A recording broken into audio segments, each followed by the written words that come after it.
This channel does not promote any violent, harmful, or illegal activities. All content provided by this channel is meant for an educational purpose only. Brought to you by V-Guard.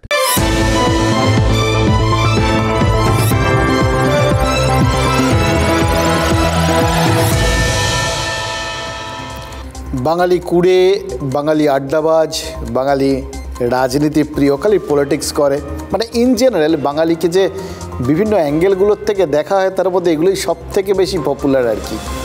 সব বাঙালিকে হরে ধরে মুড়ি মিছরির এক দরের মতো করে বিচার করতে দেখেছি আমরা। অনেকেই করেন, ভিন রাজ্যের লোকেরা তো বটেই, আমরাও কি করি না, আমরাও এরকমই করি। কিন্তু এই মুড়ি মিছরির এক দর, এটা কি শুধু বাঙালিদের বিচার করার ক্ষেত্রে? এটা এসএসসি করে না? এসএসসি এই যে দুর্নীতিতে জড়িয়ে গেল গোটা ব্যাপারটা, এই যে এতগুলো মানুষের চাকরি বাকরি গেল, এই চাকরি দুর্নীতির তদন্তে কি দিনের শেষে এই মুড়ি মিছরির একদর হয়ে গেল না? এসএসসির জন্যই তো হলো। চালের মধ্যে খুদ খুঁজে বের করার বদলে খুদ সমেত পুরো চালটাই বাদের খাতায় চলে গেল। দেখুন, 25,753 জনের নাম ছিল ওই 2016 প্যানেলে, যার মধ্যে 22,000 জন চাকরিতে জয়েন করেন।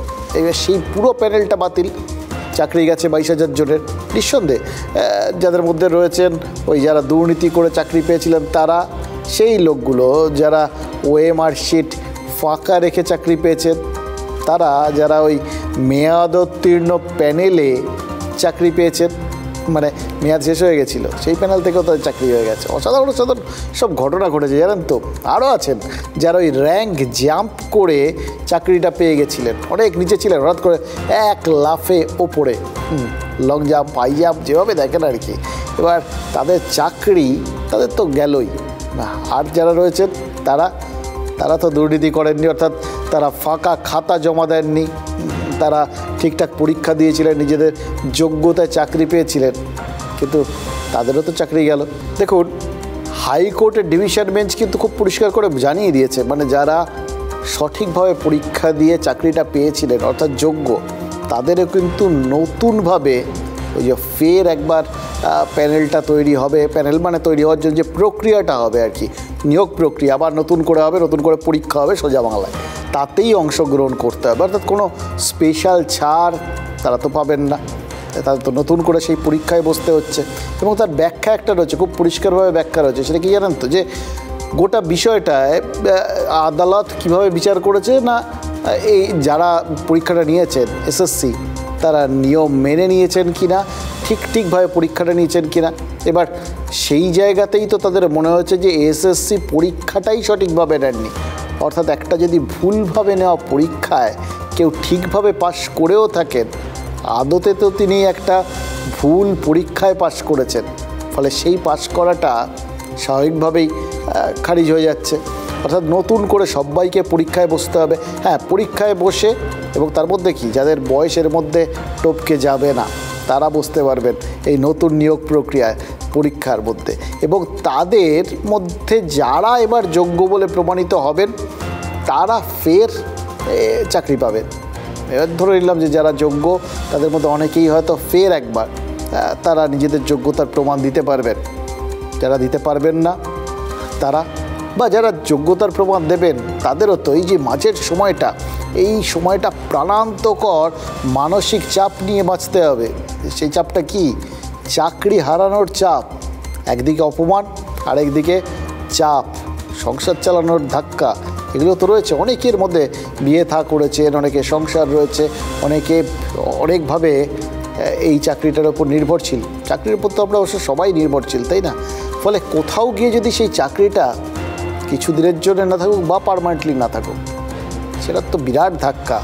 এই আন্দোলনরতদের মধ্যে র্যাঙ্ক অনুযায়ী যোগ্য যারা, তাদেরও কিন্তু ওই যে যারা ধর্নাতলায় বসে থাকেন তাদেরও কিন্তু এই পরীক্ষাগুলোয় বসতে হবে। তারপর যদি তারা আবার যোগ্যতার প্রমাণ দেন তারা তো আবার চাকরি পাবেন। কিন্তু এই মুহূর্তে তো তারাও বেকার, তাদেরও তো চাকরি নেই। ওই ঠাকুর রামকৃষ্ণ বলেছিলেন যে হাঁস জল মেশানো দুধ থেকে খাঁটি দুধটা শুষে নিতে পারে, কিন্তু শিক্ষা দুর্নীতিতে ওই দুধ আর জল এ তো কিছুতেই আলাদা করা গেল না। কারণ হাইকোর্ট বারবার এসএসসিকে বলেছিল যে যারা যোগ্য এবার অন্তত তাদের একটা তালিকা জমা দিন, কারা যোগ্য সেটা অন্তত বিচার করে দেখুন। আপনারা পারবেন কি, জিজ্ঞাসা ছিল হাইকোর্টের, এবং তাতে কিন্তু এসএসসি বলেছিল যে তারা জানাতে পারবে যে কারা সত্যি সত্যি যোগ্য। কিন্তু আলটিমেটলি তারা আর ওরকম যোগ্য যারা তাদের তালিকা জমা দিতে পারেনি। হয়তো মনে মনে ভেবেছিলেন যে এই তালিকাটা জমা দিলে তারাই তো স্বীকার করে নিচ্ছেন বা পরিষ্কার করে তুলে ধরছেন কতজন অযোগ্যকে তারা চাকরি দিয়েছিলেন আর কি। তো সেটা তাদের হয়তো কোথাও গিয়ে মনের মধ্যে লাগছিল, তাই ওটাও আর দেননি। আর যদি ওই রকম তালিকা হাইকোর্ট হাতে নাই পায়, তাহলে তারা কোত্থেকে আবার নতুন করে তারা দেখে বুঝতে পারবেন যে এরা সব যোগ্য ছিলেন, এদের জন্য একটা বিশেষ সুযোগ সুবিধা দেওয়া দরকার। ফলে যা হওয়ার সেটাই হয়েছে। যারা যোগ্য চাকরি প্রার্থী, যারা চাকরি করছিলেন তারা, আর যারা ওই যোগ্য চাকরি প্রার্থী চাকরি পাননি কিন্তু ধর্ণা দিচ্ছিলেন, তারা সবাই একসঙ্গে ওই অযোগ্যদের সঙ্গেই ফের নিয়োগ প্রক্রিয়ায় অংশ নেবেন। আরও নতুন নতুন যারা আছেন তারাও সবাই সেই নতুন নিয়োগ প্রক্রিয়ায় অংশ নেবেন। তারপর চাকরি যদি তাতে পান, তাহলে আবার নতুন করে শিক্ষক হবেন আর কি। অর্থাৎ একই চাকরির জন্য কিছু যোগ্য মানুষকে হয়তো দুবার পরীক্ষায় বসতে হচ্ছে, অথচ তারা জানেন যে এইটা তাদের কোথাও গিয়ে হকের একটা পাওনা ছিল। কিন্তু এখন আর কিছু করার নেই, এখন তাদের অপেক্ষা করতে হবে কবে নির্বাচন শেষ হবে। নির্বাচন শেষ হওয়ার 1 মাসের মধ্যে গোটা প্রক্রিয়াটা শেষ করতে হবে, এটা আদালত রায় বলে দিয়েছে। ফলে তারপরেও যে ঠিকঠাক হবে, তারপরেও যে কোনো আদালতে গিয়ে গোটা ব্যাপারটা আটকে যাবে না, কারণ অনেকেই তো আরও উচ্চতর আদালতে যেতে পারেন। তো এই সমস্ত ঘনঘটায় শেষ পর্যন্ত ফের এই যারা চাকরিহারা, যোগ্য চাকরিহারা, তারা কবে নামের পাশে আবার চাকরিরত এই কথাটা লিখতে পারবেন কে জানে। খাচ্ছিল তাঁতির তাঁত বুনে, কাল হলো এঁড়ে গরু কিনে। আর কী বা বলা যায়, একবার এসএসসি পাশ করে স্কুলে চাকরি করছিলেন কল্যাণীর এই শিক্ষক। 2016-এ আবার পরীক্ষা দিয়ে বাড়ির কাছে স্কুলে চাকরি পান। এখন কপাল চাপড়াচ্ছেন।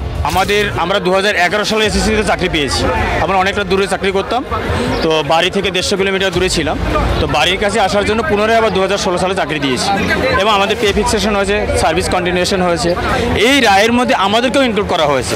সুতরাং আমাদের এই নিয়ে দ্বিতীয়বার পাশ করে আসলাম, আমরা কি অন্যায় করেছি? দোষ কোথায়?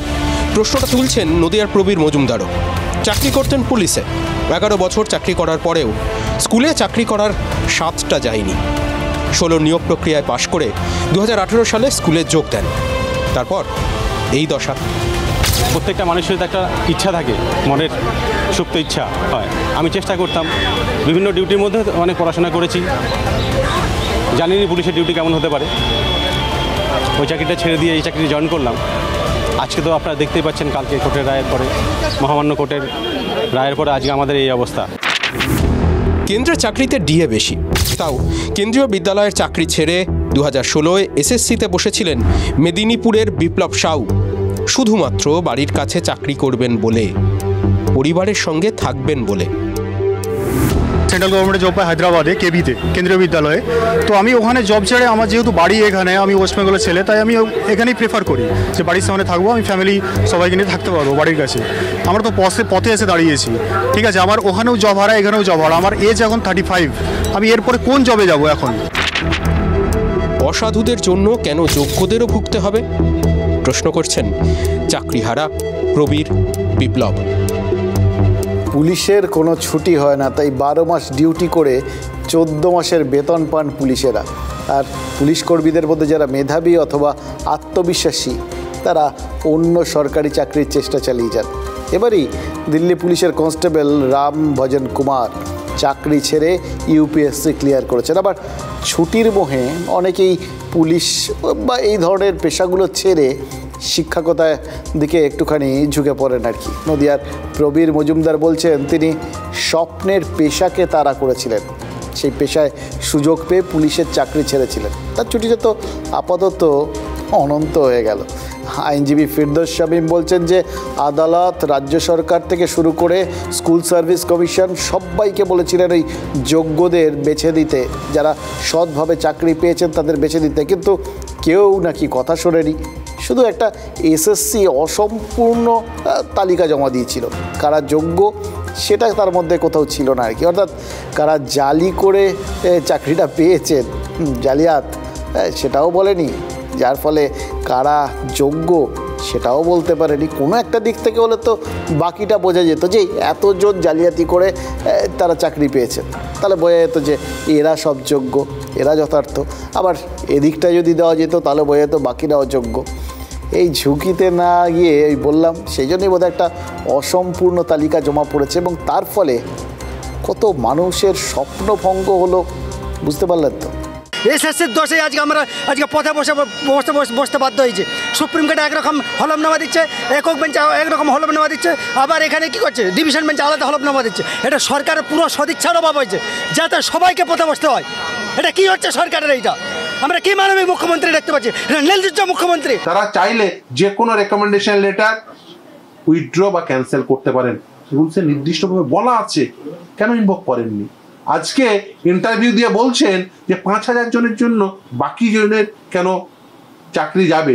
আচ্ছা, আপনি কি সেই বাকি জন কারা আইডেন্টিফাই করে দিয়েছেন? এই যে যতগুলো শূন্যপদ তার থেকে এক্সেস অ্যাপয়েন্টমেন্ট পেয়েছে, তারা কারা আইডেন্টিফাই করে দিয়েছেন? একটা এভিডেন্স দেখান তো। কারণ আমরা এটা মেনে নিতে পারছি না, কারণ 19,000কে সৎকে বলি দিয়ে 5,000 ওষুধকে বাঁচানোর জন্য এটা কোনো জায়গা থেকে মেনে নেওয়া যায় না। আর আমাদের সংবিধানে তো বলা আছে 100 অন্যায়কারী মাপ পাক, কিন্তু একজন সৎ যেমন শাস্তি না পায়। এখন এই মুহূর্তে আমার ব্যাগে ওই মার আছে, আমি দেখাতে পারি ওপেন আমি কত নাম্বার পেয়েছি। আমি 51 পেয়েছি, আমার এসএসসি লিস্টেও 51 আছে, আমার মেরিট সম্পূর্ণ আমার কাছে যথার্থ তথ্য আছে। তাহলে আপনি বলুন কোনটা আমাদের অপরাধ? আপনারা এরপরে কি ভাবছেন? আমরা সর্বোচ্চ আদালত পর্যন্ত যাব এবং যতটা লড়াই করার আমরা লড়ব। আমাদের আইনে কি বলে ওই তো শুনলেন, ওনারাও সেই কথাটাই বলছিলেন। আমাদের আইনে বলে যে একজন দোষী ছাড় পেয়ে যাক, ঠিক আছে, কিন্তু একজন নিরপরাধও যেন শাস্তি না পায়। কিন্তু এক্ষেত্রে তো পুরো বিষয়টা উল্টো হয়ে গেল। দোষীরা ছাড় পেল না, কিন্তু নিরাপদরাও কেউ তারা তো ছাড় পেল না। সমস্ত নিরাপরাধ যারা সত্যিকারের যোগ্য তাদেরও চলে যেতে হলো চাকরি থেকে। এবার এর কারণ ওই সদিচ্ছার অভাব। পরিষ্কার তো বোঝা যাচ্ছে যে যেখানটায় দাঁড়িয়ে কোথাও গিয়ে কেউ পরিষ্কার করে বলেননি, এখন সবাই কাঁদছেন, অনেকে বলছেন এখন সমস্ত জিনিসটা দেগে দেওয়া হচ্ছে। কেন দেগে দেওয়া হচ্ছে?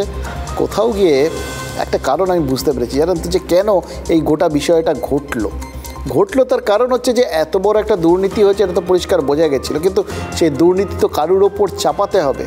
চাপানোর জায়গা খুঁজে পাওয়া যাচ্ছিল না। এতদিনে একটা চাপানোর জায়গা খুঁজে পাওয়া গেছে। যাবতীয় দায় এখন আদালতের। এই আদালত সমস্ত অন্যায়টা করলো। এখন এইটা ব্যাখ্যা করে দেওয়া যাবে যে এই তো দেখলেন তো, আদালত সব কজনের চাকরিটা খেয়ে নিল। এই একজনকে, ওই যত দোষ নন্দ ঘোষ, এই নন্দ ঘোষকে খুঁজে বার করার জন্যই কিন্তু এতদিন ধরে এই যাবতীয় যে ঘুঁটিগুলো চালা হয়েছে না, সমস্ত ক্ষেত্রটা প্রস্তুত করা হয়েছে না, সেটা এই জন্যে।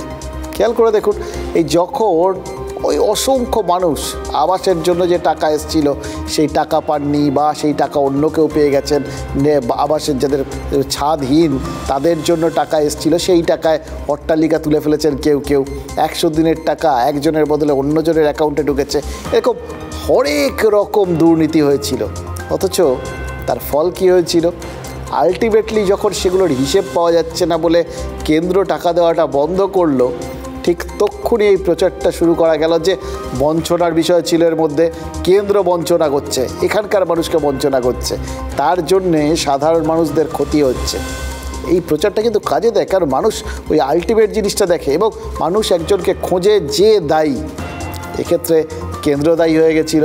কেন কেন্দ্র দায়ী হলো সেটা দেখার কথা কেউ ভাবে না কখনো, এন্ড রেজাল্টটা সবাই দেখে না। এক্ষেত্রেও তাই। কেন এতদিন ধরে কেন্দ্রীয় সরকার যতই যা কিছু করুন হিসেবগুলো জমা দেয়নি, কেউ বলেননি। আর এক্ষেত্রেও কেন এতদিন ধরে হাইকোর্ট বারবার বলা সত্ত্বেও অ্যাটলিস্ট যে কোনো একটা তালিকা, এরা সম্পূর্ণ অন্যায় করেছেন এরকম একটা তালিকা, অথবা এরা সম্পূর্ণ যোগ্য এরকম একটা তালিকা, এটা তো দেওয়া হয়নি। এখন যখন সেটা না পাওয়ার ফলে ওই প্রসেসটাকে ধরেই সবটা বাতিল করে দেওয়া হলো, তখন কিন্তু দায়ী খুঁজে পাওয়া গেছে আদালত। মমতা বন্দ্যোপাধ্যায় কী বলেছিলেন? একজনেরও চাকরি যেতে দেবেন না, এবং যার জন্য সুপার নিউমেরারি পোস্ট তৈরি করেছিল রাজ্য সরকার। কোর্ট তো বলে দিয়েছে সেটাও বেআইনি এবং সেটারও তদন্ত করবে সিবিআই। দেখুন, সে সময় থেকেই কিন্তু এই প্রশ্নটা উঠেছিল যে সুপার নিউমেরারি পোস্ট কেন তৈরি হচ্ছে। সুপার নিউমেরারি পোস্ট তৈরি হচ্ছে এই জন্য যে থাক না, ওই তখনই বলেছিলেন যে কারোর চাকরি যাক এটা তিনি চান না, সুতরাং যারা যা পেয়ে গেছে থাক, যেরমভাবে পেয়েছে থাক। ওই ঠিক আছে, কিছু লোক তো এরকম চাকরি পেয়ে গেছে বলে প্রশ্ন উঠছে, আর বাড়তি কিছু পোস্ট ক্রিয়েট করে দেওয়া হচ্ছে। এই তো সুপার নিউমেরারি পোস্ট তৈরি করার পেছনের চিন্তা ভাবনাটা ছিল। এবার দুর্নীতির বিষয়টা এক্সপোজ হয়ে যাওয়ার পরেও সেটার সুরাহা না করা এবং ওই দুধ আর জল আলাদা করার চেষ্টা না করা, উল্টে কোনোভাবে ধামাচাপা দেওয়ার চেষ্টা এবং গোঁজা মিল দিয়ে গোটা বিষয়টাকে সামলানোর চেষ্টা, তারই তো ফল হচ্ছে আজকে এই জায়গায় গিয়ে পৌঁছে যাওয়া। আজকে কিন্তু সিবিআইকে আদালত এটা বলেছে যে খুঁজে দেখা কি করে কে এই সুপার নিউমেরারি পোস্টের মতো একটা অন্যায় বিষয়ের কথা ভাবতে পেরেছে এবং পেছনে কারা কারা আছে তদন্ত করতে বলেছে, এবং বলেছে প্রয়োজনে কাউকে হেফাজতেও নিতে হবে। আমি শুধু একটা জিনিসই ভাবছিলাম জানেন তো, যে এই সুপার নিউমেরারি পোস্ট এটা তো ক্যাবিনেটে পাস হওয়া জিনিস, এর পেছনে অনেকগুলো 2-3টে দফতর ঘুরে তবে গিয়ে কোনো একটা পোস্ট তৈরির মতো সিদ্ধান্ত হয়। এবার সিবিআই যদি টানতে শুরু করে, কাকে কাকে টানবে বলুন তো? বড় প্রশ্ন। কিন্তু দেখুন, টানাটানির ব্যাপারটা অবশ্য চলছে, এই গোটা বিষয়টাই সেই কবে থেকে মামলা মোকদ্দমাগুলো পরপর আপন মনে চলতে দেওয়া হয়েছে অ্যাকচুয়ালি, এবং তারপর সেটাকে নিয়ে টানতে টানতে বিভিন্ন আইনি জটিলতা তৈরি হয়েছে, আর রাজনৈতিক চাপানুতর চলেছে। নিম্ন আদালত থেকে হাইকোর্ট, সিঙ্গেল বেঞ্চ থেকে ডিভিশন বেঞ্চ, সেখান থেকে সুপ্রিম কোর্ট ঘুরে আবার হাইকোর্ট, এই তো গোল চক্র আকারে ঘুরেছে আর কি, গোল গোল করে। এবং খেয়াল করে দেখুন যে এর পরেও যখন এই সুপ্রিম কোর্ট ফেরত পাঠিয়ে দিয়েছে ডিভিশন বেঞ্চে, তারা একটা সিদ্ধান্ত দিয়েছে, তারপরেও এসএসসি বলছে সুপ্রিম কোর্টে যাবে। অর্থাৎ কারুর কথা তারা কিছুতেই বিশ্বাস করতে রাজি নন, গোটা প্রক্রিয়াটা সম্পূর্ণ করার ক্ষেত্রে আগ্রহী নন, শুধু চাইছেন গোটা বিষয়টাকে টানতে টানতে কতটা বাড়িয়ে দেওয়া যাক এবং তার মাঝখান থেকে নিজেদের দায়টা এড়িয়ে যাওয়া যাক। দেখুন, বিরোধীরা এরা তো একটা প্রশ্ন তুলবেনই, তারা বলছেন যে এর উদ্দেশ্য তো একটাই, যা মনে হচ্ছে পুরো বিষয়টা দিনের পর দিন এইভাবে চাপানোর মানে চলতে দেওয়ার কারণ হচ্ছে বেশ কিছু জিনিসকে যাতে আলটিমেটলি এই টানাটানির মধ্যে ধামাচাপা দিয়ে দেওয়া যায়, নিজেদের দোষটা ধামাচাপা দিয়ে দেওয়া যায়, লোকের যে ক্ষোভের স্রোত সেটা অন্য রাস্তায় বইয়ে দেওয়ার জন্য একটা টার্গেট খুঁজে পাওয়া যায়। মানে এক্ষেত্রে আদালত সেই রকম একটা খোঁজেই এতদিন ধরে এই সমস্ত টানাটানির কাজগুলো চলছে। এটা একটা সুচারু আর সুচিন্তিত স্ট্র্যাটেজি। এই যে মানুষ কোথাও গিয়ে একটা ক্ষোভটাকে বার করে দিতে পারলে মনটা শান্ত হয়ে যাবে, আবার তখন ওই বাকি অন্য কিছু অ্যাটলিস্ট ওই বিভিন্ন কিছু আমাদের তো দেওয়া টেওয়া হয়, লক্ষ্মীর ভাণ্ডার বা এরকম কিছু এরা পাইয়ে দেওয়া, এরকম হাতে গরম কিছু দিলে ওই লাস্ট দেওয়াটা মানুষ মনে থাকবে আর লাস্ট নেওয়াটা মনে রাখবে। ব্যাস, এই যোগ বিয়োগে বুঝতেই পারছেন কার লাভ কার ক্ষতি, এটাকে বলে রাজনীতি। যাদের কথা বলা হয়েছে চাকরি বাতিল করা হলো, চিন্তা করবেন না, হতাশ হবেন না, কেউ জীবনের ঝুঁকি নেবেন না, আমরা সবাই আপনাদের পাশে আছি এবং যতদূর লড়াই করার আমরা লড়াই করব। এই অর্ডারটা বেআইনি অর্ডার, সেই জন্যেই চ্যালেঞ্জ করে বলছি, অর্ডারটাকে আমি জাজকে বলছি না, অর্ডারটাকে বলছি বেআইনি অর্ডার। আমরা এটা নিয়ে উচ্চ আদালতে যাচ্ছি। नौकरियां हाई कोर्ट ने सस्पेंड कर दी। क्यों करी? 10 लाख 15 लाख नौकरी के लिए रिश्वत लेते थे। उनके एक मंत्री के घर से 51 करोड़ रुपया कैश निकली, 51 करोड़ रुपया। पार्थ चैटर्जी आज जेल में बैठे, मगर ममता जी अभी भी उसको सस्पेंड नहीं करती है। এখন মমতা ব্যানার্জির সমস্যা হলো কি, তিনি কাকে মানেন না সেটা উনি নিজেই জানেন না। সব থেকে বড় কথা হচ্ছে রায় যদি ওনার পক্ষে আসে তাহলে আজকে বিচার ব্যবস্থা সাধু, রায় ওনার বিপক্ষে গেছে তাই বিচার ব্যবস্থা খারাপ হয়ে গেছে। ভারতবর্ষের প্রধানমন্ত্রী, ভারতবর্ষের মুখ্যমন্ত্রী, তারা ক্রমশ বিচার ব্যবস্থার উপরে নানা রকমের চাপ সৃষ্টি করছে। ভোট চলাকালীন এই স্পর্শকাতর সময়ে ইচ্ছাকৃতভাবে জট পাকিয়ে একটি ইস্যু তৈরি করার জন্য পরিস্থিতিটা এই দিকে ঠেলে দেওয়া হলো। দেখুন, দুটো এই রাজনৈতিক বক্তব্যগুলোর মধ্যে থেকে দুটো পর্যবেক্ষণ আসছে এবং কিছুতেই সেগুলোকে এড়িয়ে যেতে পারছি না। এই যে মুখ্যমন্ত্রী কাল বললেন যে এই রায়টা সম্পূর্ণরূপে বেআইনি এবং সবথেকে বড় কথা, যাদের চাকরি গেছে তাদের পাশে তিনি আছেন। কাদের চাকরি গেছে? যোগ্যদের চাকরি গেছে বেশ কিছু, যারা অযোগ্য একই ব্র্যাকেটে তো বললেন, মানে অযোগ্যদেরও পাশে আছেন, যারা বেআইনি করে টাকা পয়সা দিয়ে ফাঁকা ওয়ে মার্কশিট জমা দিয়ে চাকরি পেয়েছিলেন, সবার পাশে আছেন। এটা মুখ্যমন্ত্রী পরিষ্কার কোনো না কোনো সময় নিশ্চয়ই করবেন স্পেসিফিক্যালি। আমরা ওয়েট করে রইলাম, কারণ রাজনীতি ধীরে ধীরে সমস্ত জিনিসগুলো পরিষ্কার করে, একবারে করে না। আর দ্বিতীয়ত ওই কুণাল ঘোষ যেটা বললেন, এই ভোটের মাঝখানে মানে হিসেব কষে নাকি এই জটটা পাকানো হয়েছে। আচ্ছা, এটা তো রায়টা তো দিয়েছে আদালত, তার নিজস্ব একটা গতি আছে, নিজস্ব একটা প্রসেস আছে, কিন্তু তার আগের সময়টায় যখন অবধি গণ্ডগোলটা ছিল, সেই গণ্ডগোলটা এতদিন ধরে এতটা জট পাকতে কে দিয়েছে? তখনই যদি জটটা খোলার চেষ্টা হতো, তাহলে তো আজকের দিনে এসে এই বিষয়গুলো দাঁড়াতো না, জটটাকে এখন মানে এরকম মানে বিতর্কিত লাগতো না। তখন তো সমস্ত জিনিসটা আগেই দুধকে দুধ পানি কা পানি হয়ে গেলে কারোর কোনো প্রবলেম থাকতো না। এবং ভাবুন, এই যে আদালত যেটা বলেছে সেটা কি পরিমাণ আমাদের বাঙালিদের সঙ্গে একটা অদ্ভুত সামঞ্জস্যপূর্ণ। আমাদের এটা তো পুরো খাদ্যদ্রব্যের মতো আর কি, মানে যে যার মতো বিভিন্ন রকমভাবে খেয়ে গেছে আর কি এই গোটা চাকরির বিষয়গুলোর থেকে, চাকরি দেওয়ার নাম করে আর কি। আমাদের পঞ্চব্যঞ্জন বলে একটা বিষয় আছে, সেরকম এসএসসিতে নাকি এরকম 17 ব্যঞ্জন রয়েছে, মানে 17 রকমভাবে নাকি দুর্নীতি রয়েছে, অন্তত 17 রকমের প্রমাণ পেয়েছে আদালত। আদালতের কথায় আমরা আজকে বুঝলাম যে এসএসসির যদি এরপরে কখনো মানে পরীক্ষায় প্রশ্ন দেয় যে শিক্ষা দুর্নীতি কয় প্রকার এবং কি, তখন এই 17 রকমের কথাটা লিখতে হবে আর কি। দুর্নীতি, এসএসসির দুর্নীতি 17 রকমের, এবং সেগুলো এগুলো ভবিষ্যতে হয়তো যারা বিভিন্ন পরীক্ষা দেবেন পাবলিক সার্ভিস কমিশনের, তাদের এই বিষয়গুলো মাথায় রাখতে হবে। অথবা এরমভাবেও দেখতে পারি, শিক্ষা দুর্নীতির থালি ভবিষ্যতে এত সুন্দরভাবে পরিপাটি করে পরিবেশন করা হলো, এত 17 ব্যঞ্জন পদ দিয়ে, অথচ কি সুচারুভাবে হলো, কেউ কিচ্ছু টের পেলেন না। সত্যিই কেউ কিচ্ছু টের পাননি। এতগুলো পদ তৈরি হয়েছে, এরকম করে সাজানো হয়েছে থালা, থামানোর চেষ্টা করেননি কেউ, সামলানোর চেষ্টা করেননি। এই যে দুর্নীতির 17 কলা কাদের জন্য পূরণ হলো? গতকাল আমাদের কথায় বারে কথা যা না বললেই নয়, সেই বিতর্ক সভায় এসে কুণাল ঘোষ এবং শশী পাঁজা বলেছেন যে তারা দুর্নীতিকে আড়াল করছেন না। নিশ্চিতভাবেই এই পরিস্থিতির জন্য কিছু লোক দায়ী। প্রশ্ন হচ্ছে, কিছু লোক দায়ী বলেই কি হাতটা এখন ঝেড়ে ফেলা যায়? সেই লোকগুলো কারা, কাদের সাথে যুক্ত ছিল, কার বলে বলিয়ান হয়ে কাদের হয় জ্ঞাতসারে অথবা অজ্ঞাতসারে এত বড় একটা দুর্নীতি করে ফেললো। এবং যদি অজ্ঞাতসারে হয়, হ্যাঁ, নজর রাখাই তো কাজ। সেই নজরটা যারা রাখলেন না, সেটা তো তাদের গাফিলতির খেসারতেই সাধারণ মানুষগুলো কেন দেবে? তাদের সেই গাফিলতির খেসারত কেন দিতে হবে না? এই প্রশ্নগুলোর উত্তর দিতে হবে না? সরকার কি সত্যি দায় এড়াতে পারে? বলতে হবে না এই প্রশ্নটা?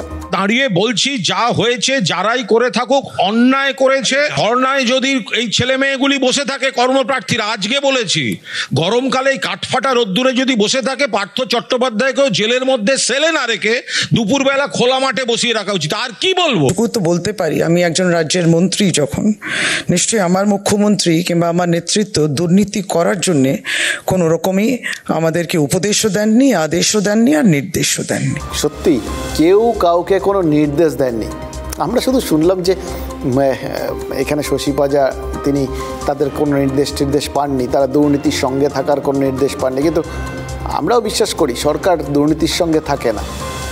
তাহলে এই যে মুখ্যমন্ত্রী বললেন যারা চাকরি হারিয়েছেন তাদের সবার পাশে তিনি আছেন, ভাগঝোক করে বলেছেন কি, ওই বললাম কিছুদিন পরে হয়তো জানতে পারবো, হয়তো একটু হালকা করে বলেছিলেন, মাইক্রোফোনে আসেনি, যে আসলে তিনি গোটা ব্যাপারটায় যারা যোগ্য তাদের পাশে থাকার কথাটা বলেছিলেন। দেখুন, এর মধ্যে কিন্তু এটাও আমরা জানতে পেরে গেছি যে হাইকোর্টের এই যে রায়, সেটাকে চ্যালেঞ্জ করে সুপ্রিম কোর্টে যাচ্ছে রাজ্য সরকার। সুপ্রিম কোর্টে ওই স্কুল সার্ভিস কমিশন আর মধ্যশিক্ষা পর্ষদও অ্যাপিল করছে, এবং আলাদা করে ওই হাইকোর্টের নির্দেশকে চ্যালেঞ্জ করে সুপ্রিম কোর্টে যাচ্ছেন চাকরিহারা শিক্ষকেরাও।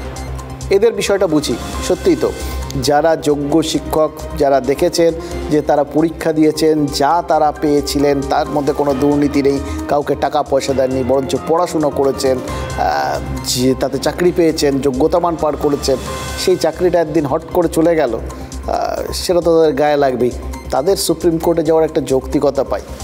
কিন্তু রাজ্য সরকার এবং এসএসসি বা মধ্যশিক্ষা পর্ষদ তারা কেন যাচ্ছেন, এটা নিয়ে না মানে ভাবতে বেশ অবাক লাগছে আর কি। কার যে এত বড় একটা দুর্নীতির পরেও মনের মধ্যে সংশয় থাকে। এই যে সবাই বলছেন কিছু হয়েছে, কিছু যখন হয়েছে তার দায়টা কার? নিজেরা দায়টা না নিয়ে যতটা দীর্ঘায়িত করা যায়, বোধহয় যত লম্বা করে দেওয়া যাবে, কোথায় গিয়ে দায়টা চলে যাবে, লোকজন ভুলে যাবে, এরকমই কেউ ভাবছেন নাকি? দেখুন, চাকরি দুর্নীতি নিয়ে রাজ্য জুড়ে আলোচনা হচ্ছে, আগামী দিনে আরও আলোচনা হবে। আর এ কোর্ট সে কোর্ট এইভাবে যদি চলতে পারে তাহলে তো আরও গত কয়েক বছর ধরে তো এটাই দেখছি, এটাও আরও চলবে, শুনানি চলবে, আলোচনা চলবে। এই সবের মধ্যে চলতে চলতে যে আসল ইস্যুটা, সেটা হারিয়ে যাবে না তো? আসল ইস্যুটা হলো শিক্ষাক্ষেত্রে এই চরম অরাজকতা, এই আমাদের চারপাশে কর্মসংস্থানের চরম অভাব, অর্থাৎ চাকরির অভাব, শুধু স্কুলে না সব ক্ষেত্রে। গতকাল আপনারা দেখেছেন যে বলছিলাম এই কথা অনুষ্ঠানে রাজ্যের মন্ত্রী শশী পাজার নিজেই বলেছেন যে 23 লক্ষ পরীক্ষার্থী, 25,000 নিয়োগ, এটাই তো সবথেকে বড় অসাম্য। ঠিকই তো, এত পরীক্ষার্থী শুধু 25,000-এর জন্য সিটের জন্য পরীক্ষা দিচ্ছেন, এটা তো হওয়ার কথা নয়। কিছু ভাল লাগছিল দেখে যে যারা রাজ্য প্রশাসন চালান তাদের মধ্যে কেউ একজন অন্তত এই অসাম্যের কথাটা খোলাখুলিভাবে শেয়ার করলেন। ভাবুন তো কি কঠিন প্রতিযোগিতা। আচ্ছা, এই প্রতিযোগিতাটা এত কঠিন হয়ে দাঁড়ালো কেন? বছর বছর নিয়োগ হয়নি বলেই কি এই দশাটা? বাম আমলের অন্তত শেষ দিকে প্রত্যেক বছর নিয়ম করে এসএসসিটা হতো। হ্যাঁ, তৃণমূল যাবতীয় কিছু বাম আমলের ঘাড়ে চাপায়। এই বিতর্ক সভাতেও শুনছিলাম, সবাই বলছিলেন বাম আমলের সময় থেকে হয়েছে, বাম আমলে 2009-এর গণ্ডগোল, দক্ষিণ 24 পরগনা আটকে ছিল। গণ্ডগোল তো বটেই, কেউ এটা বলেন না যে গণ্ডগোল ছিল বলেই তো বাম সরকারকে সরিয়ে তৃণমূল সরকারকে এনেছিল সব কিছু ঠিকঠাক হবে বলে। তৃণমূল সরকার আসার পর 2012 আর 2016 সালে এসএসসি হয়েছে মাত্র 2বার, আর তার মধ্যে একটা পরীক্ষা, মানে 16 পরীক্ষা নিয়েই তো এত প্রশ্ন।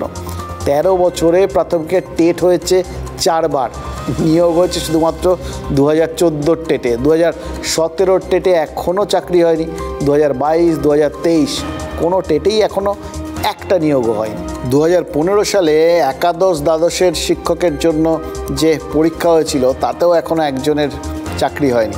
তাহলে প্রাইমারি থেকে হাই স্কুল সব জায়গায় শিক্ষকের সংখ্যাটা কোথায় দাঁড়িয়ে একবার ভাবুন তো। মানে অসংখ্য মানুষ এই যারা চাকরি প্রার্থী তাদের তো অপেক্ষা, ওয়েটিং লিস্ট বাড়ছে, এটা তো ঘটনা, কিন্তু তার সঙ্গে সঙ্গে আর এক দল তো ওয়েটিং লিস্টের মধ্যে দাঁড়িয়ে রয়েছেন, অসংখ্য ছাত্রছাত্রী, তারা ওয়েট করছেন কবে তারা কিছু শিক্ষক পাবেন যারা ঠিক ক্লাসগুলো নেবেন, ক্লাসগুলো হবে। এবং এর সঙ্গে ছাত্রছাত্রীদের ভবিষ্যৎটা জড়িয়ে, ছাত্রছাত্রীদের সঙ্গে সঙ্গে আমাদের, আপনার, আমাদের রাজ্য, দেশ, সবার ভবিষ্যৎ জড়িয়ে। তাও কি অদ্ভুত উদাসীনতা ভাবুন তো। আর এর মধ্যে এতজন শিক্ষক বাদ, ফলে যাওয়ার তাই স্কুলে স্কুলে হাহাকার শোনা যাচ্ছে এখন। মুর্শিদাবাদের ফারাক্কায় অর্জুনপুর হাই স্কুলে 60 জন শিক্ষক ছিলেন, তার মধ্যে 36 জনেরই চাকরি বাতিল হয়ে গেছে, মাত্র 24 জন শিক্ষক। এবার স্কুল কিভাবে চালাবেন এটা তো এখন প্রধান শিক্ষকের মাথা চুল ছিঁড়তে হচ্ছে, সেটাই তো স্বাভাবিক। কিন্তু তিনি যাই করুন, যত দুশ্চিন্তাই করুন, মাঝখান থেকেই পড়ুয়াদের ভবিষ্যৎটার কি হাল হচ্ছে বলুন তো? এখন যেটা পরিস্থিতি সেখানে প্রায় 15% টিচার চলে যাবে, প্রায় 25% নন টিচিং গ্রুপ সি চলে যাবে, প্রায় 25% থেকে 30% গ্রুপ ডি চলে যাবে। বাচ্চাদের পড়াশুনো কি হবে, কিভাবে হবে গরমের ছুটি শেষে, এগুলো আমাকে ভাবাচ্ছে, এগুলো নিয়ে আমি খুবই চিন্তিত। এসএসসি কর্তার এই বক্তব্যটা শুনতে শুনতে একটা কথাই মনে হচ্ছিল, ঠিক কীরকম জেনারেলাইজড করে দেওয়া গেল না পুরো ব্যাপারটা। 15% টিচার চলে গেল। আরে 15% টিচার কেন গেল? এই 15% টিচারের মধ্যে আসলে শিক্ষক নয় এরকম কতজন আছে সেইটা ভাবুন, এবং কাদের জন্য এটা হলো সেটা ভাবুন। এই পর্যাপ্ত শিক্ষক না থাকায় স্কুলগুলো কতটা সমস্যায় পড়েছে সে খবর তো আমরা মাঝে মধ্যেই আপনাদের দেখাই তো রেগুলারলি।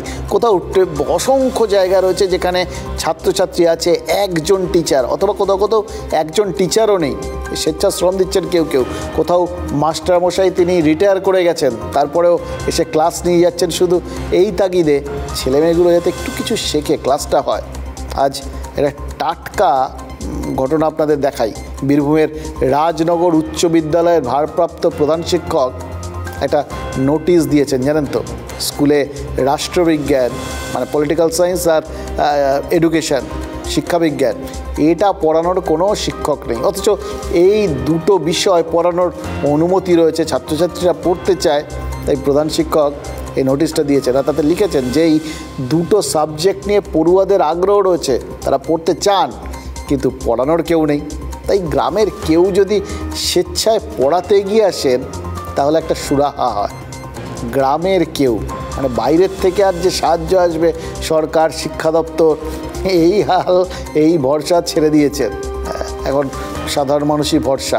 ভলান্টিয়ারি কোথাও গিয়ে সার্ভিস যদি দেন কেউ, তাহলে অন্তত ওই ছেলে মেয়েগুলো এডুকেশন আর পলিটিক্যাল সায়েন্স পড়তে পারে।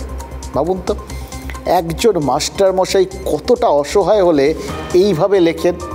নোটিশটা দেখেই আমরা কিন্তু আমাদের প্রতিনিধিকে স্কুলটায় পাঠিয়েছিলাম, কারণ মনে হয়েছিল যে এই খবরটাকে এড়িয়ে যাওয়া ঠিক হবে না।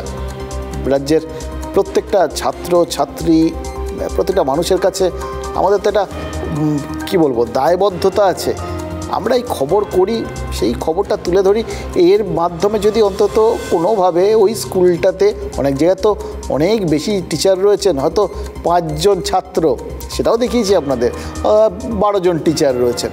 তো এরকম কোনো জায়গার থেকে যদি 1-2 জন টিচারকেও এই স্কুলটাতে পাঠানো যায়, তাহলে যারা পড়াশুনোটা করতে চান তাদের সমস্যাটা মেটে। আমরা আমাদের দায়িত্ব পালন করছি, এবার বাকি শিক্ষা দপ্তর তাদের দায়িত্ব কীভাবে পালন করবে সেটা অবশ্য তারাই জানেন।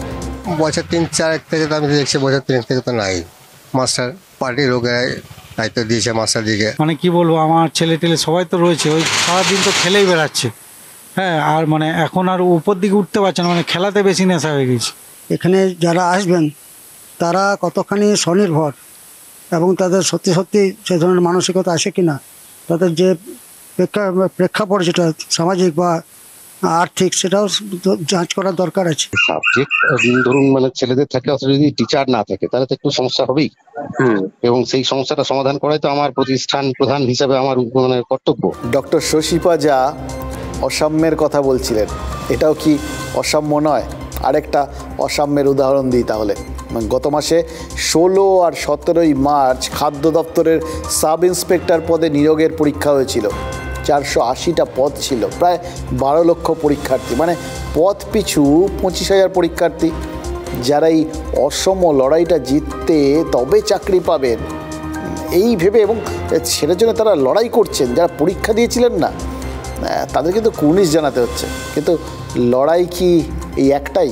ধরুন তারপরে তারা চাকরি বাকরি পেলেন, এই পরীক্ষাটাও কিন্তু বাতিল করার আবেদন নিয়ে মামলা হয়েছিল। কেন? কারণ পরীক্ষার আগেই নাকি প্রশ্নপত্র ফাঁস হয়ে যায়। টেলিগ্রাম, হোয়াটসঅ্যাপ গ্রুপ তৈরি করে এই সব প্রশ্নপত্র আর তার উত্তর নাকি কেনাবেচা হয়েছে। এই প্রশ্ন ফাঁসের এই অভিযোগ কতটা সত্যি সেটা তদন্ত করে দেখার জন্য সিআইডিকে দায়িত্ব দিয়েছেন বিচারপতি রাজাশেখর মান্থা। আপাতত ফল প্রকাশ, নিয়োগ সব বন্ধ। মানে ছোটোখাটো একটা নিয়োগ হচ্ছিল, তাতেও স্থগিতাদেশ হয়ে গেল। ঠিক এই কথাটাই বলছিলাম, এই বিষয়টা নিয়েই সব থেকে বেশি আলোচনা হওয়া দরকার। এদিকে কর্মসংস্থান নেই, আর যেখানটায় কিছু চাকরির যা সুযোগ আছে, যাও বা কয়েকটা শূন্যপদ বেরোচ্ছে, সেখানেও এই মামলার খাড়া হাজির হয়ে যাচ্ছে। তার কারণ কোথাও গিয়ে নিয়ম মানা হচ্ছে না, কোথাও গিয়ে তার মধ্যে দুর্নীতি ঢুকে পড়ছে। নিয়োগে কালি, পদ খালি। বিরোধীরা বলতেই পারেন এতে রাজ্য সরকারই হয়তো সব থেকে বেশি খুশি হচ্ছে, কারণ চাকরি দেওয়ার বালাই না থাকলে চাকরি নেই মানে মাইনে নেই, মাইনে নেই মানে ডিএ নেই, ব্যাস কত খরচ বেঁচে গেল। এরকম সাশ্রয়কারী মডেল কি আর ঢাকঢোল পিটিয়ে কখনো কেউ প্রচার টোচার করে? ভোটের সময় এত চাকরি নিয়ে ডামাডোল হলো, আচ্ছা এটা কি রাজনীতি এড়িয়ে যেতে পারবে? এটি ভাবছিলাম, আর মনে হচ্ছিল এটা নিয়ে কিছু কথা তো বলতেই হবে, যে কথাগুলো না বললেই নয়।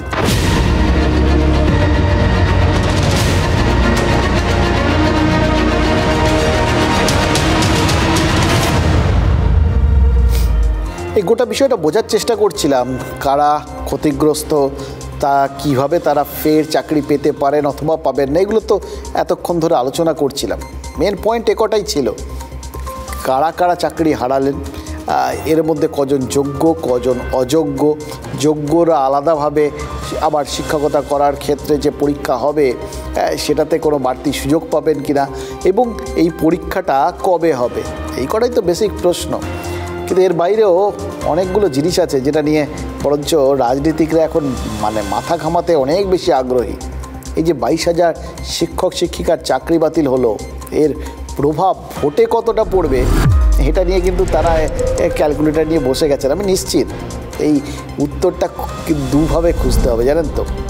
এক, তমলুকের ভোটের প্রভাব কি পড়বে, আর দুই, সামগ্রিকভাবে কি প্রভাব পড়বে। এটা দুভাগে না ভাবলে আপনি ব্যাপারটা ঠিক বুঝতে পারবেন না। কারণ তমলুকে তো বিজেপির প্রার্থী প্রাক্তন বিচারপতি অভিজিৎ গঙ্গোপাধ্যায়, তাকে কেন্দ্র করেই তো এই শিক্ষায় নিয়োগ দুর্নীতির তদন্তে সব কিছু ঘটেছে।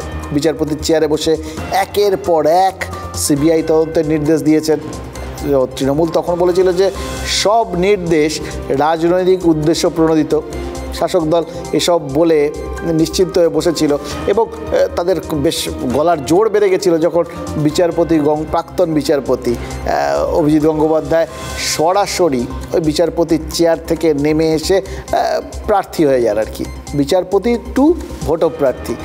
এই ট্রান্সফরমেশনটা রাজনীতিতে তো লোকের নজর পড়া বা ব্যাখ্যা করার ক্ষেত্রে কাজটা অনেক সহজ করে দেয় হয়েছিল। তাই সবাই মিলে তার প্রশ্নগুলো তুলেছিলেন, তার বিভিন্ন বিচার পদ্ধতি বা রায়গুলো সম্পর্কে, সেগুলোকেই তারা মনে দেখিয়ে দিতে পেরেছিলেন যে এই দেখলেন তো, এই জন্যে ঠিক বলেছিলাম। আসলে সব উদ্দেশ্য প্রণোদিত রায় দিয়েছিলেন তিনি। কিন্তু গতকাল বিচারপতি দেবাংশু বসাকের ডিভিশন বেঞ্চের এই নির্দেশের পর এই ব্যাখ্যা দেওয়ার রাস্তাটা কি বন্ধ হয়ে গেল না? এটা বলতে গেলে অবশ্য কোথাও গিয়ে এই বিষয়টাও চালু হয়ে গেছে। পুরো ডিভিশন বেঞ্চ, পুরো জুডিশিয়ারিকেই প্রায় উদ্দেশ্য প্রণোদিত বলে দেওয়া হয়ে গেছে। এটাও তো আমরা কালকে দেখে নিয়েছি। আচ্ছা, এটা তো মানতেই হবে যে ডিভিশন বেঞ্চের নির্দেশে আপাতত অভিজিৎ গঙ্গোপাধ্যায় প্রায় ক্লিন চিট পেয়ে গেলেন। হ্যাঁ, বিচারপতির চেয়ার ছেড়ে তার এভাবে রাজনীতিতে জড়িয়ে পড়া, লোকসভা ভোটে প্রার্থী হয়ে যাওয়া, এটা নিয়ে বিতর্ক থাকতেই পারে, থাকার মতো বিষয় এটা। কিন্তু তিনি যতক্ষণ বিচারপতির চেয়ারে বসেছিলেন ততক্ষণ যে পদক্ষেপগুলো নিয়েছিলেন সেগুলো যে আইন মেনেই নিয়েছিলেন, তিনি যে এতদিন আইন মেনেই চলেছিলেন, এই সার্টিফিকেটটা কি তিনি এই রায়ের ফলে পেয়ে গেলেন না? ভোট চলাকালীন এটা কি তমলুকের বিজেপি প্রার্থীর জন্য এটা বড় পাওনা নয়? লোকের সামনে তো তিনি যা করেছিলেন সেইগুলো আবার নতুন করে ফিরে এলো, প্লাস তিনি যা করেছিলেন সেগুলো যে একদম নিয়মনিষ্ঠভাবে করেছিলেন সেই সার্টিফিকেটটাও তো চলে এলো। এটা কি এই যে ডিভিশন বেঞ্চের যে নির্দেশ, যে রায়, সেটা কি ভোটের ময়দানে প্রাক্তন বিচারপতির পাশে এই বর্তমান বিচার ব্যবস্থার এই যে রায়টা, সেটা কি একদম আশীর্বাদের মতো এসে দাঁড়াবে না? মুড়ি এবং মুরগি আলাদা করা যায়নি, মমতা ব্যানার্জি এটা করতে দেননি, যে কারণে মমতা ব্যানার্জি সম্পূর্ণ তো দায়ী এই এতজনের চাকরি চলে যাওয়ার ব্যাপারে।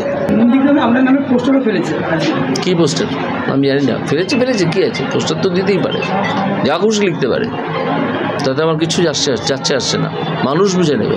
এখন যে চাকরি দিয়েছিল তাদের কি শাস্তি হবে বলে মনে করছেন, বা তাদের কি করা উচিত? করা উচিত তো ভাই, আমার হাতে ক্ষমতা থাকলে তো আমি ধরে ধরে ল্যাম্পপোস্টে ঝুলিয়ে দিতাম। একজন বিচারক হিসেবে বলতে পারেন, তার মতামত দিতেই পারেন। তিনি অলরেডি তো বিজেপিতে জয়েন করেছেন, এখন তার মতামতটা পার্টির মতামত ধরা হবে, তার মতামতটা বিচারকের মতামত ধরা হবে না। বিচার ব্যবস্থার মধ্যে কারা ছিলেন এ নিয়ে আমরা যা যা অভিযোগ করতাম, অভিজিৎ গঙ্গোপাধ্যায় যত বেশি করে মমতা বন্দ্যোপাধ্যায়, অভিষেক বন্দ্যোপাধ্যায় এবং তৃণমূল কংগ্রেসকে আক্রমণ করে স্টেটমেন্ট দেবেন, তত প্রমাণিত হবে যে বিচার ব্যবস্থার একাংশের উদ্দেশ্য নিয়ে আমরা যে প্রশ্ন তুলেছিলাম, আমাদের প্রশ্ন একদম সঠিক ছিল। এই যে নিয়োগ কেলেঙ্কারির উত্তাপ আর প্রাকৃতিক উত্তাপ, এই সব মিলিয়ে মিশে আজ যে হনুমান জয়ন্তী, সেটা টের পেলেন নাকি? যারা বজরংবলীর ভক্ত তারা পূজা অর্চনা করেছেন, কিন্তু ভোটের বাজারে হনুমান জয়ন্তী পালনকে কেন্দ্র করে কিন্তু কোনো রকম উত্তেজনা, প্রচার, মিছিল এ নিয়ে টানাপোড়েন কিচ্ছু হলো না। অথচ গত বছরের কথা ভাবুন, রামনবমীর অশান্তির পর এই হনুমান জয়ন্তীতে শান্তি বজায় রাখতে রাস্তায় নেমেছিলেন খোদ রাজ্যপাল। হাইকোর্টের কড়া নির্দেশ ছিল কোনো নেতা নেত্রী যেন ধর্মীয় পরব নিয়ে বিতর্কিত মন্তব্য না করেন।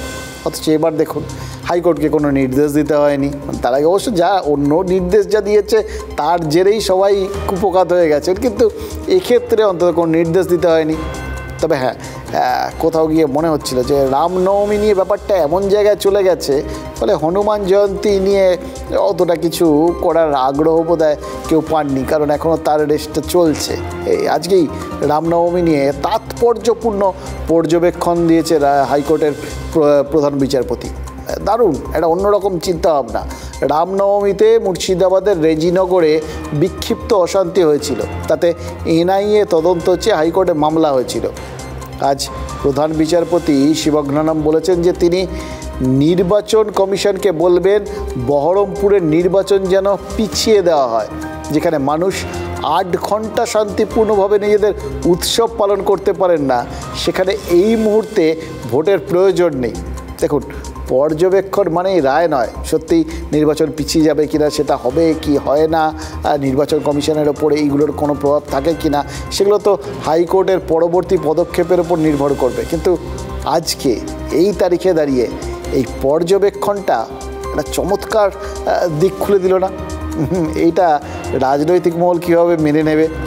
রাজ্যের আইন শৃঙ্খলার ওপর এটা তো আদালতের চূড়ান্ত অনাস্থা, এবং কার্যত বুঝিয়ে দেওয়া যে মানুষের গণতান্ত্রিক অধিকারগুলো রক্ষা করতে রাজ্য সরকার এমন পদক্ষেপগুলো নিয়েছে সেগুলো যথাযথ নয়, এবং যেটাকে আমরা গণতন্ত্রের সবথেকে বড় উৎসব বলছি সেইটা করার মতো পরিস্থিতি নেই।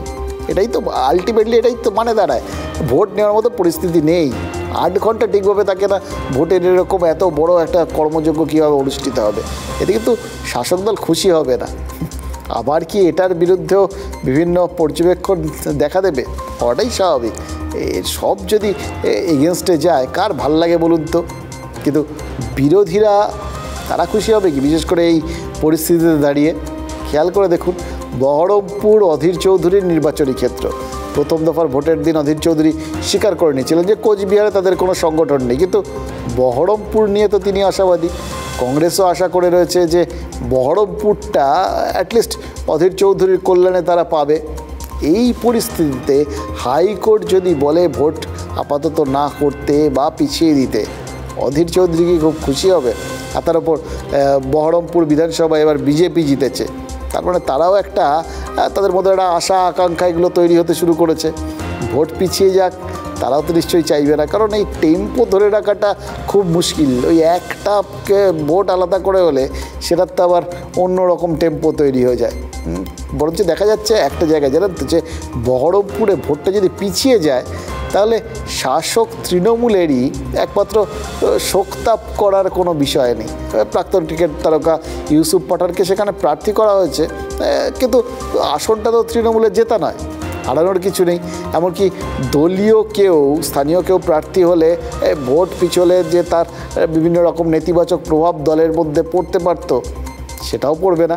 যে দাঙ্গার কথা বলা হচ্ছে রামনবমীকে কেন্দ্র করে, এই দাঙ্গা তৃণমূল পার্টির পক্ষ থেকে করানো হয়েছে, সেখানকার পুলিশকে কাজে লাগিয়ে করানো হয়েছে, ব্যবহার করে করা হয়েছে এবং সবটাই করা হয়েছে দিদির নির্দেশে। দিদি চেয়েছে এই নির্বাচনটা যেটা 2021 সালে নির্বাচনের মতন হোক, অর্থাৎ সাম্প্রদায়িক বিভাজনের নির্বাচন হোক। সাম্প্রদায়িক বিভাজনের নির্বাচন করলে দিদির লাভ হয়, মোদির লাভ হয়। আদালত নির্বাচন কমিশনকে যে ধরনের নির্দেশ দেবে বা আদালত দু ধরনের কথা বলে, অনেক সময় সাজেশন দেয়, নির্দেশ দিলে নির্বাচন কমিশন মানতে বাধ্য, আর যদি কোনো সাজেশন দেয় তো নির্বাচন কমিশন সেটা বিচার বিশ্লেষণ করবে। রাজ্যকে হলফনামা আকারে রিপোর্ট দেওয়ার নির্দেশ দিয়ে, রাজ্যকে হলফনামা দিয়ে কি বলে? রাজ্য তো বলবে যে বোম পড়েনি, ফুল পড়েছে। তৃণমূল কংগ্রেস, রাজ্য সরকার, প্রশাসন শান্তি রাখার সমস্ত রকম চেষ্টা করেছে, কিন্তু পরিকল্পিতভাবে প্ররোচনা দিয়ে একটি অংশ এই গণ্ডগোলটা করেছিল যারা আমাদের রাজনৈতিকভাবে প্রতিপক্ষ। আমার মনে হয় ভোট নির্ধারিত সময়ে হলেও শান্তিতে ভোট হবে, অবাধে ভোট হবে, মাননীয় প্রধান বিচারপতি আস্থা রাখতে পারেন। দেখুন, মাননীয় প্রধান বিচারপতির এই পর্যবেক্ষণ থেকে কিন্তু একটা জিনিস খুব পরিষ্কার হয়ে গেল, এটা রাজনৈতিক নেতাদের জন্য এটা বড় শিক্ষা।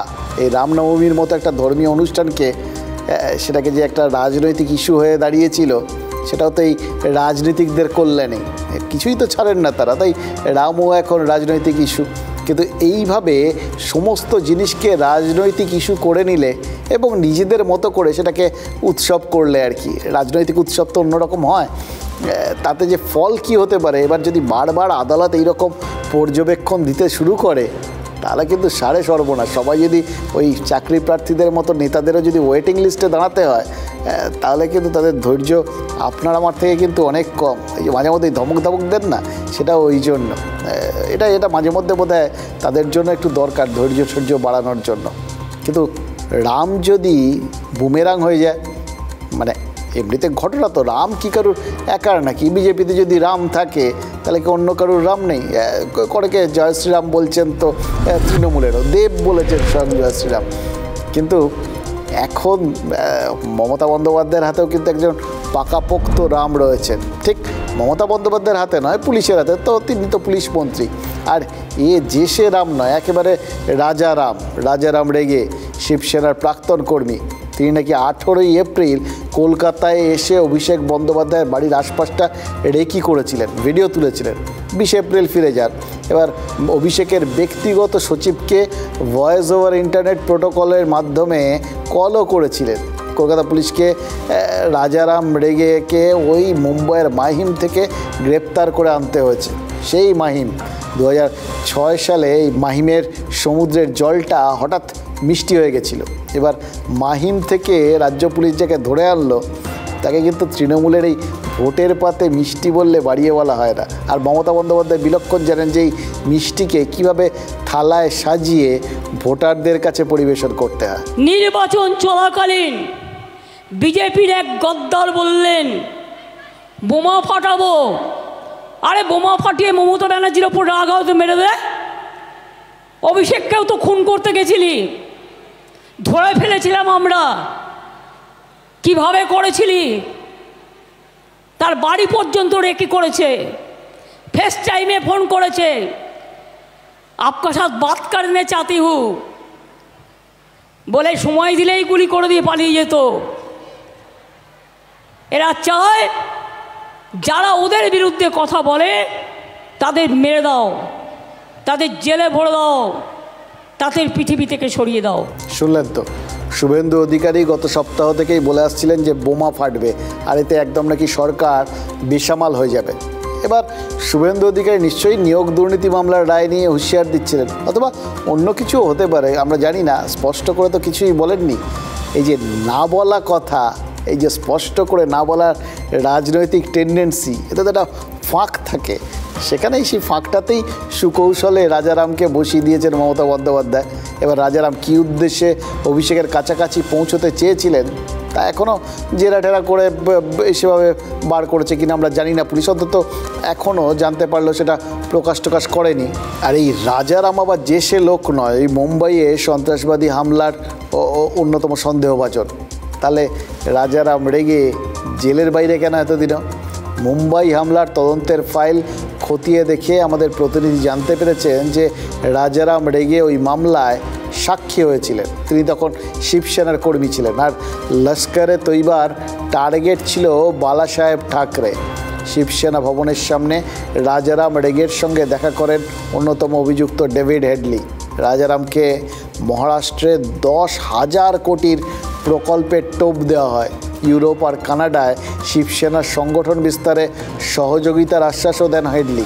রাজারাম হেডলির সেই টোপটা গিলেছিলেন। তিনি হয়তো বিশ্বাস করেছিলেন যে এই ডিলগুলো করিয়ে দিতে পারলে শিবসেনার সিঁড়িটা বেয়ে তিনি তত্তর করে উঠে যাবেন। সেই রাজারাম হঠাৎ ভোটের সময় বাংলায় এসে অভিষেকের বাড়ির সামনে ঘোরাঘুরি করলেন কেন? যা জানা যাচ্ছে, রাজারাম জেরার উত্তরে খুব কমই কথা বলছেন। এখানে আরও কয়েকদিন তিনি থাকার প্রস্তুতি নিয়েই এসেছিলেন। হঠাৎই মুম্বই ফিরে যান। কিসেরা তো তারা জানতে চাইছেন গোয়েন্দারা। আগে কখনো তিনি এই রাজ্যে এসেছিলেন কি না সেটাও জানার চেষ্টা হচ্ছে। কজনের সঙ্গে দেখা করেছিলেন তাদের ডেকে জিজ্ঞাসাবাদ করা হবে। জানা কিছু আছে, না জানাও অনেক কিছু আছে। তবে যেটুকুনি জানা গেছে সেটা রাজনীতিকদের পক্ষে যথেষ্ট। দেখুন, ভোট বাজারে খড়কুটো তো ফেলনা নয়। রাজারামের নাম তো মুম্বাই হামলার সঙ্গে জুড়ে রয়েছে। ফলে এই ক্ষেত্রে যদি সেটা এখানে হামলার সঙ্গে কোনোভাবে জুড়ে দেওয়া যায় বা সম্ভাব্য হামলার একটা ছবি তৈরি করে দেওয়া যায়, সেটাও কিন্তু বেশ হইচই ফেলে দেওয়ার মতো ব্যাপার হবেই হবে। মমতা বন্দ্যোপাধ্যায়ের মাথা খারাপ হয়ে গেছে, অপ্রকৃতস্থ কথাবার্তা বলছে। প্রধানমন্ত্রীকে কথা বলতে গিয়ে কী সব অপশব্দ ব্যবহার করছে, সেগুলো আপনারা ক্যামেরার সামনে আমিও বলতে পারবো না, আপনারাও দেখাতে পারবেন না। স্বাভাবিকভাবে উনি কী বলছেন এখন খুব একটা গুরুত্ব দেওয়া উচিত না। এমনিতেই বলে বয়স হলে একটু লোকের কথা বেড়ে যায়। আমাদের মুখ্যমন্ত্রী একটু বেশিই পারছে, টক দই খেতে হবে ওনাকে। টক দই খেলে গ্যাস কম হবে, মাথায় বায়ু কম উঠবে, তাহলে উল্টোপাল্টা কম বকবে। আমি আক্রান্ত, মানুষের কাছে এইটা নিয়ে যাবে, খোকাবাবু আক্রান্ত, আমি আক্রান্ত। পুলিশকে কেন বলতেছে সাংবাদিক করে? আক্রান্তের কাঠ খেলা শুরু করেছে দিদি আর খোকাবাবু। দিদির বাজার খারাপ হচ্ছে, খোকাবাবুর বাজার খারাপ হচ্ছে, হালে পানি পাচ্ছে না। নিজেদের পরিবারের লোকের কথা বলছে, আর কারোর কথা না। অন্য কারোর কোনো থ্রেট থাকতে পারে না, শুধু আমার আর আমার ভাইপোর থাকতে পারে। পরিষ্কার বোঝা যাচ্ছে সিম্প্যাথি পাওয়ার জন্য এই ধরনের জিনিস করছে। মানুষদের বলবো, এই মুখোশের আড়ালে যিনি আছেন তিনি বড় নাটকবাজ। রাজারাম রেগেকে কারা নিয়োগ করলো? কাদের সুপারি নিয়ে রাজারাম রেগে এলো? রাজারাম রেগেকে কারা অভিষেকের বিরুদ্ধে ব্যবহার করলো? ও এমন কি দেশের জন্য কাজ করছে যে তার জন্য ওর জঙ্গি রেকি হবে? ইলেকশনে একটা মিডিয়া হাইপ করার জন্য আপনারা করছেন। ও এমন দেশের জন্য কি কাজ করছে? ও তো দেশের বিরোধী কাজ করে। বেঙ্গালুরুর রামেশ্বরম ক্যাফের বিস্ফোরণের 2 চক্রীকে এই বাংলা থেকে ধরেছে এনআইএ। তাতে শাসক দলকে বিরোধীদের থেকে কম টিপ্পণী তো শুনতে হয়নি। মুম্বাই হামলায় নাম জড়ানো রাজারামকে মুম্বাই থেকে ধরে এনেছে পাল্টা রাজ্য পুলিশ। পাল্টা একটা বলার সুযোগ, সেটা তৃণমূল সেটা কি আর ছাড়ে? ফলে রাজনীতিতে এই চাপানুতরটা খুব ইন্টারেস্টিং জিনিস।